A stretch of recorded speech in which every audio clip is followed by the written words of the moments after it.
প্রশ্ন শুধুই জবাব খুঁজে যায়। বিখ্যাত ভারতীয় গায়ক জুবিন গার্গের প্রয়াণ স্তব্ধ করে দিয়েছিল তার অগণিত ভক্তকে। গত বছর 19 সেপ্টেম্বর সিঙ্গাপুরের একটি অনুষ্ঠানে যোগ দিতে গিয়ে চির বিদায় নেন উত্তর পূর্ব ভারতের এই জনপ্রিয় কণ্ঠশিল্পী।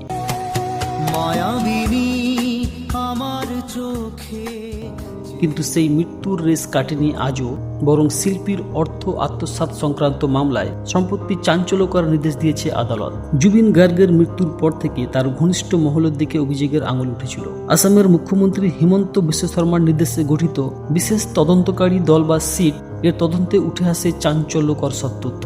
অভিযোগের মূল কেন্দ্রবিন্দুতে ছিলেন জুবিনেরই দীর্ঘদিনের ম্যানেজার সিদ্ধান্ত শর্মা। গুয়াহাটির ফাস্ট ট্র্যাক কোর্ট সম্প্রতি সিদ্ধান্ত শর্মার মালিকাধীন একটি প্রতিষ্ঠানের সম্পত্তি বাজেয়াপ্ত করার কড়া নির্দেশ দিয়েছেন।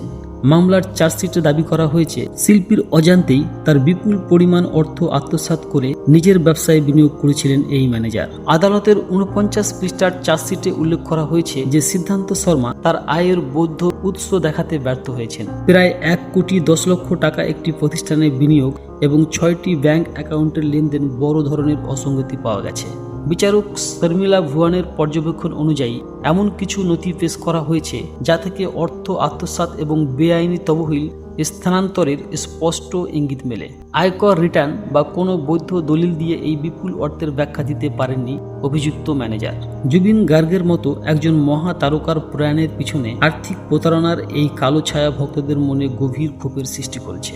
তদন্তের মোড় ভবিষ্যতে কোন দিকে ঘোরে এবং অভিযুক্তের বিরুদ্ধে চূড়ান্ত কি ব্যবস্থা নেওয়া হয়, এখন সেদিকেই নজর দেশবাসীর।